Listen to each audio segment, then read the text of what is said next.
पश्चात राजनीतिक विश्लेषक एवं स्तंभकार अमित त्यागी के साथ एक खास चर्चा। उनसे जानना चाहेंगे किस तरीके से इस बार 6 विधानसभा सीटें कौन सा प्रतिनिधि किस प्रतिनिधि को जो अपना उम्मीदवार पार्टी ने घोषित किए हैं उनमें किन में जोर चल रहा है, कौन सी पार्टी अपना उम्मीदवार निकालने में सक्षम रहेगी। बहुत बहुत धन्यवाद आपका। आपने शाहजहाँपुर की बात की है तो जैसे आप देखा जाए कि अब काफ़ी कुछ क्लियर हो गया। प्रदर्शन के सभी दलों ने अपने अपने प्रत्याशी जनता के सामने ला दिए हैं। अगर सबसे पहले नगर विधानसभा की बात करें, इसको सदर भी कहते हैं, तो यहाँ पर वही प्रत्याशी हैं जो पिछली बार चुनाव लड़े थे। भाजपा से सुरेश कुमार खन्ना है जो कैबिनेट मंत्री भी हैं, सपा से तनवीर खां है जो सपा के अध्यक्ष हैं, बसपा से टिकट में फेरबदल एक हुआ है। पिछली बार असलम खान थे, इस बार सर्वेश्वर खान थे। तो ये एक नया समीकरण है। अभी तक होता ही रहा है कि शाहजहाँपुर की जो सीट है उसमें कांग्रेस से और सपा से और बसपा से मुस्लिम प्रत्याशी हुआ करते थे और भाजपा का प्रत्याशी हिंदू दावेदार हुआ करता था। इस बार ये है कि कांग्रेस से भी एक जो पूरा पांडे प्रत्याशी के रूप में है वो हिंदू है, सपा से मुस्लिम है, भाजपा से हिंदू है और बसपा से भी हिंदू है। जिस तरीके से इसमें चर्चा चल रही, बड़ी जोरों से चल रही है कि शाहजहाँपुर सदर में अभी तक जो भी समीकरण रहे हैं, लेकिन इस बार 2 ब्राह्मण समुदाय से जो लोग आए हैं, जैसे बसपा से सदस्य रानू हैं और कांग्रेस से पूनम पांडे। इस तरीके से क्या इस बार भारतीय जनता पार्टी को ब्राह्मण वोटों से नुकसान हो सकता है? देखिए ये तो है कि जो प्रत्याशी थोड़े वोट के तो हकदार होंगे नहीं, या जितने भी वोट को वो प्राप्त करेंगे वो वोट शायद वही होंगे जो अब तक भाजपा को मिलते रहे। तो ये भाजपा का नुकसान माना जाएगा। पहले 3 प्रत्याशी मुस्लिम हुआ करते थे तो मुस्लिम वोट 3 जगह बढ़ जाया करता था। इस बार ऐसा नहीं है, तो ये भी एक समीकरण नया बन रहा है। क्या है कि सुरेश कुमार खन्ना है, यूथ कैबिनेट के जाने जाने आते हैं, जमीन तक उनकी पकड़ रहती है। काफ़ी 8 बार से लगातार चुनाव जीत रहे हैं, तो जो उनका प्रबंधन और कौशल है उसमें उनको संदेह नहीं है। तो उन्होंने उसका कुछ न कुछ कोड ऐसा निकाला होगा कि जिसमें शायद वो सुधार कर पाए। अब क्या है कि एक बड़ा जो विषय आता है जिसके बारे में हम चर्चा बार बार करते हैं कि जो पिछले कुछ चुनाव है या 17 का चुनाव है, 19 का चुनाव है, ये चुनाव जातिगत आधार से ज़्यादा इस तरह का हो गया है कि जो वोटर है वो नीचे के प्रत्याशी को देखने के बजाय ऊपर जो प्रत्याशी है वो भी उनके चेहरे को देखने लगा। ये आपकी जैसा है कि जो जीत का मार्जिन था वो 15,000 से ज़्यादा थोड़ा सा देते हैं। अभी है कि 15,000 का मतलब ये हो गया कि अगर 8 या 10,000 वोटों का भी हेरफेर होता है तो सुरेश कुमार खन्ना के खतरे में आ सकते हैं। और अगर इसकी भरपाई का कोई दूसरे नए वोटर बने हैं या जो अभी के वोटर थे तो ये का मार्जिन पूरा होता है। लेकिन जो समीकरण है पिछली बार तक कुछ समीकरण चलते थे, इस बार समीकरण पलट गया है। जैसे 3 बार अब तक जो है 3 मुस्लिम हुआ करते थे, 1 हिंदू हुआ करता था। इस बार 3 हिंदू है, 1 इसमें मुस्लिम है। और खास तौर पर बात है जो ब्राह्मण वोटर है, जो मुखर होता है, उसके 2 हिंदू है। तो इस बार का चुनाव का परिणाम कहीं ना कहीं हाँ, जिस तरीके से वही मैं कहना चाहता हूँ, जैसे कि 15,000 कुछ वोटों से जीत हुई थी गंगा जी की, लेकिन इस बार उस मुस्लिम चेहरे की वजह से और 2 ब्राह्मण समुदाय से लोग आ रहे हैं, वो भी उनकी अच्छी पकड़ मानी जा रही है। तो इस तरीके से 15,000 वोट ज़्यादा माने नहीं रखते हैं। किस तरीके से तनवीर खां इस बार अपनी सीट निकालने के लिए कुछ प्रयासरत है, क्या कर सकते हैं? देखिए ऐसा है कि जिस तरह से एक निर्दलीय उम्मीदवार भी है पार्टी वो भी आए हैं, तो इस तरह से देखा जाए तो 3 ऐसे उम्मीदवार हैं जो वोट का काम कर रहे हैं। अब वो कितने वोट काटते हैं वो संख्या के ऊपर डिपेंड करेगा कि ये चुनाव का परिणाम क्या होगा। प्रत्याशी खड़ा होना महत्वपूर्ण नहीं है, वो कितने वोट काटता है ये बड़ा महत्वपूर्ण समीकरण बनता है। ये देखना हमारी वोट है। ठीक है, अब किस तरीके से इसमें सबसे बड़ी जो चर्चा चल रही है सभा सीट के बाद में कटरा विधानसभा, जो कि वीर विक्रम सिंह इसको इस बार फिर भारतीय जनता पार्टी ने उतारा है और वहीं से राजेश यादव सपा से आए हैं, जो कि उनकी अच्छी पकड़ मानी जाती है। किस तरीके से वो इस बार समाजवादी पार्टी भारतीय जनता पार्टी के वीर विक्रम सिंह को टक्कर दे रही है, किस तरीके से समीकरण बढ़ रहे हैं, क्या उम्मीद है इस बार? देखिए ऐसा है कि आने के बाद काफ़ी कुछ समीकरण बदले और जो बदलाव होने की संभावनाएं निकलेंगी वो संभावनाएं नहीं है। कटरा क्षेत्र में वीर विक्रम सिंह के जो नेता हैं वो 4 बार विधायक रह चुके हैं, तो इसका मतलब जो क्षेत्र है उनकी पकड़ मजबूत है।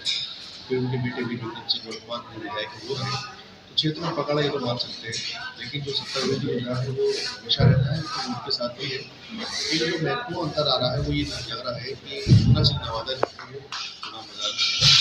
ये एक प्रतिष्ठित परिवार है क्षेत्र का, जो अपना दबदबा रखता है, और कई बड़े जो राजनीतिक पद है जनप्रतिनिधि वो उनके परिवार के पास है, और जाहिर सी बात है कि वो भी कुछ ठाकुर उनको की सेंधमारी करने जा रहे हैं, उनका प्रभाव बढ़ा देखा जा रहा है, उनके पीछे भी एक बड़ा प्रभाव दिख रहा है। तो कटरा विधानसभा में जो जीत हार का मार्जिन था वो 15,000 के आसपास ही था, तो अगर वो ठीक ठाक वोट ले आते हैं तो भाजपा की सीट खतरे में आ जाती है।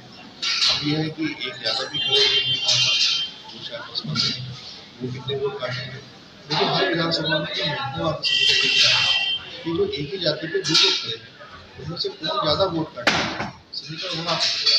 जैसे कटरा विधानसभा के बारे में एक विषय और भी हम कह सकते हैं कि वहाँ पर देखते हैं कि जैसे कि कटरा विधानसभा हमारे सबसे उन विधानसभाओं में से एक है, जैसे भद्रौल है, जलालाबाद है, कटरा है, ये विधानसभा है जहाँ पर गायों का मुद्दा जो बड़ा चर्चित होता है। अब गाय का विषय जो है लोगों की आस्था से जुड़ा विषय भी है और वोट का विषय भी है। अब यहाँ देखना पड़ता है कि लोगों की आस्था भारी पड़ती है, लोगों की जो नाराजगी कई सालों से सुन रहे हैं वो भारी पड़ती है, उसके बाद में जीत और हार है।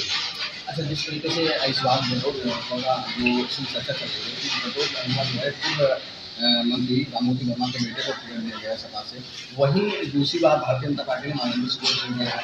इस तरीके से यहाँ के वोटर देख रहे हैं, क्या रुझान है कि भारतीय जनता पार्टी को फिर इस बार चुनेगी या फिर पूर्व मंत्री राममूर्ति वर्मा के बेटे राजेश वर्मा?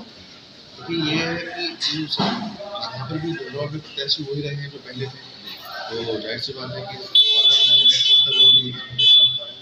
सत्ता पक्ष से जनता की अपेक्षा होती है, उनका वोटर हमेशा चाहता है उनके काम हो, किसी वजह से काम नहीं होते, उसका एक विरोधी रुझान भी होता है।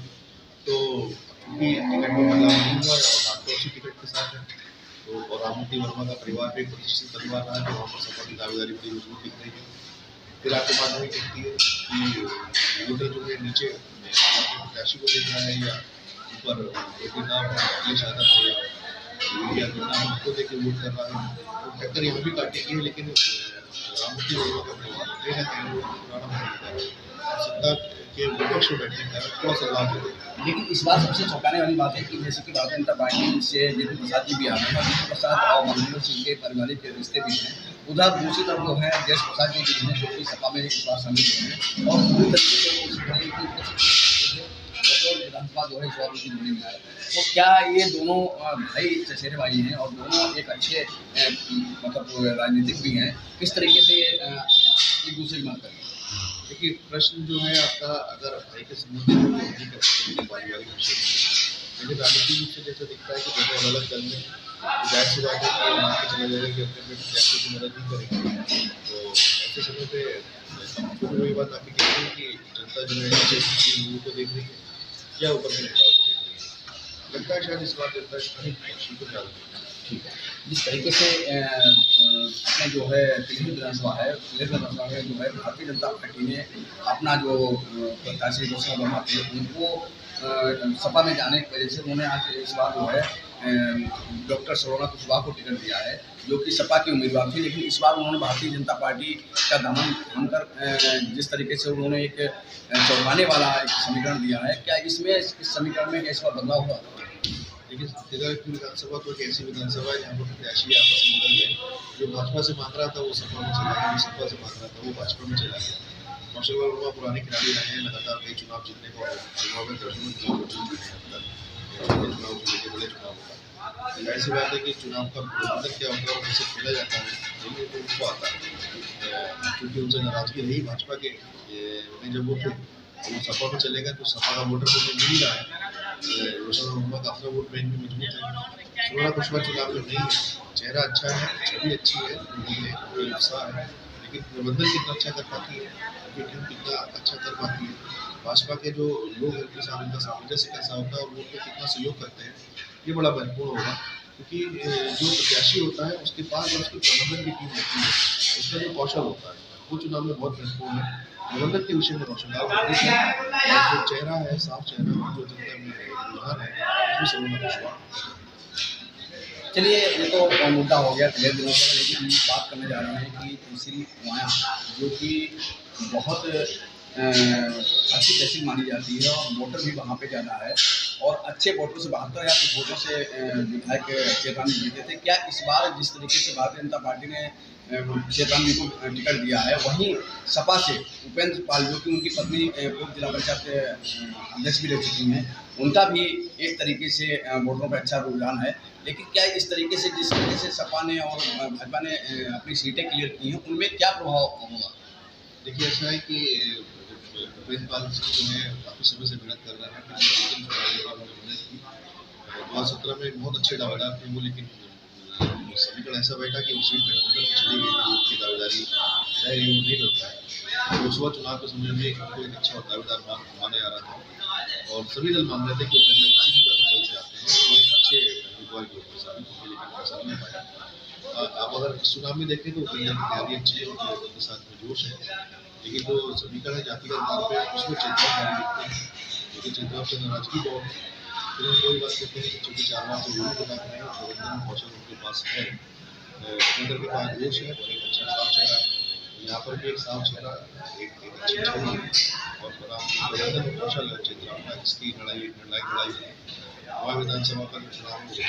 देखिए, जिस तरीके से चेतराम के खुद के वोट हैं, क्योंकि पासीघाट से आते हैं, पासी का वोट बैंक अच्छा बैंक है और दूसरी ओर भारतीय जनता पार्टी का एक अलग वोट बैंक होता है। किस तरीके से भारतीय जनता पार्टी के कार्यकर्ता या जिला अध्यक्ष अपने नेतृत्व से क्या सीट बात निकालें? कि भाजपा से अगर पासी वाला देखा है तो कांग्रेस से जो प्रत्याशी है अनुज तिवारी वो भी पासी समुदाय से हैं, तो जाहिर सी बात है कि उनका भी अपना प्रभाव होगा। शायद उनके परिवार को जिला पंचायत सदस्य रह चुके हैं, मेरी सूचना अगर ठीक है तो वैसे भी जो प्रभाव रखते हैं कुछ वोटों का दावेदारी ठीक ही होगी। जैसे जो भी वोट कम हो रहा है वो चेतनाव का कम हो रहा है, भाजपा का वोट हो रहा है, तो अगर उनमें से कुछ वोट जो है केंद्र की तरफ से होता है या बाकी अच्छी आती तो सपा की स्थिति जो है वो मजबूत होती है। वह विधानसभा में खास बात ये है कि जो सबसे ज़्यादा वोटों से जीतने वाली सीट है 75,000 वोटों का 72,000 का लगभग। ये मान के चलते हैं कि इसमें वोटों को भरपाई करने के लिए सपा को बहुत मेहनत करनी है। सपा के जो प्रत्याशी है वो मेहनत बहुत कर रहे हैं, उनकी दावेदारी मजबूत दिख रही है और उनका जोश दिख रहा है, लेकिन कितना चुनावी प्रबंधन करते हैं, कितना वोटों को प्रदर्शित करते हैं, इसके लिए भी और ये जिस तरीके से भारतीय जनता पार्टी ने सबसे बड़ी चौंकाने वाली सीट जो दी है वो है जलालाबाद, जो परसों के नाम से जानी जाती है। इस बार जलालाबाद में भारतीय जनता पार्टी ने जिला अध्यक्ष हरिप्रकाश वर्मा को अपना प्रत्याशी बनाया है और उधर सरबीर सिंह सपा छोड़कर भारतीय जनता पार्टी में भी शामिल हो गए हैं। सरबीर जी का कहना है कि इस बार हम सपा का पुरजोर विरोध करेंगे और जिस तरीके से समीकरण बैठ रहे हैं, क्या उसमें हरिप्रकाश वर्मा जी की सीट निकलने की उम्मीद है? देखिए, सीट निकलने तो किसी बारे में घोषणा नहीं कर सकते, तो समीकरण का आकलन कर सकते हैं और बता सकते हैं आपको कि क्या लग रहा है। ऐसा है कि जलालाबाद की सीट में ये हुआ कि परशुराम लोगों पहले किसान नेता के रूप में थे, भाजपा के पास पार्टी बदली तो जलालाबाद का समीकरण ही बदल गया। हरिप्रकाश वर्मा कल जिला अध्यक्ष के पद पर थे और शायद उनकी दावेदारी भी नहीं थी। वहाँ पर सभी मनोज कश्यप जो मंत्री हैं उनकी दावेदारी सबसे मजबूत मानी जा रही थी। ब्राह्मण नेता के लेकर प्रदेश का नाम एक अच्छा हुआ था और भी दावेदार वहाँ पर मौजूद है। तो नीरज मौर्य भाजपा में थे, जब तक नीरज मौर्य की दावेदारी भी बहुत मजबूत थी। नीरज मौर्य सपा में चले गए, एक सीट खाली हो गई। नीरज मौर्य का सपा में टिकट फाइनल हो गया तो सरबजीत सिंह का इधर फिर एक समीकरण ऐसा बना कि पिछड़े के सामने खड़ा है, अगर भाजपा के लिए आएगा तो भाजपा के लिए एक अच्छा मुनाफे का सौदा हो सकता है। तो समीकरण में हरिप्रकाश वर्मा बारी मारते हैं, उनको टिकट मिल गया। शर्मीर के आने के बाद ये तो मतलब ये तो नहीं कि शर्मीर की छवि अच्छी है, वो साफ सुथरे नेता माने जाते हैं। लेकिन सभा में भी तो भी साफ सुथरी छवि के रीति मानी ज़्यादा अपना ना गाँव से दोस्ती ना गाँव से पैर वाला अपने साथ अब वो पूरी मन से चुनाव लड़वाने के लिए भाजपा में है। ऐसे वाले ठाकुर वोट पे बड़ा वर्चस्व होने का तो भाजपा को बड़ा एक फायदा देने आ रहे हैं, काफ़ी बड़े वोट देने आ रहे हैं। हरिप्रकाश वर्मा की किसान वोट भी वहाँ पर मौजूद है और जो भाजपा का पुराना पूर्व वोटर है वो भी उनके साथ है। कश्यप समाज भी मनोज कश्यप की पत्नी ने समर्थन दिया है। उन्होंने कहा कि मेरे पति हमेशा पार्टी के एक समर्पित सिपाही रहे और मैं भी किसी जब पार्टी का जो निर्णय उसको स्वीकार करते हुए अपने पति को सच्ची श्रद्धांजलि ये देना चाहते हैं कि वो पार्टी के साथ हैं। जब हमारा ये संदेश पहुँचा जैसे वाले कश्यप समाज के लिए आगे, तो ये जो समीकरण सारे जोड़ते आ रहे हैं, क्योंकि अगर जोड़ते हैं तो इसमें विकास को फायदे भी दिखाई दे रहे हैं। और लेकिन नीरज मौर्य कोई बात नहीं, बार बार प्रबंधन के एक्सपर्ट है, तो ये पुराने खिलाड़ी हैं, ये प्रबंधन के एक्सपर्ट लोग हैं। ये इनको मालूम है कि चुनाव कैसे लड़ना है। चुनाव में जोश के साथ साथ होश की बड़ी आवश्यकता होती है। तो अगर हरि प्रकाश वर्मा का जो मोमेंटम क्रिएट हो रहा है शुरू में, जिस तरह से उनका सम्मान हो रहा है, लोग इंतजार कर रहे हैं कि बदलाव हो, उसको वो बरकरार रखने में कामयाब हो गया और प्रबंधन को उन्होंने ठीक से संभाल लिया। तो जलालाबाद में पहली बार शायद ये थे हमारे राजनीतिक विश्लेषक और समता अमित त्यागी जी, और शाहजहांपुर से उदित शर्मा के साथ।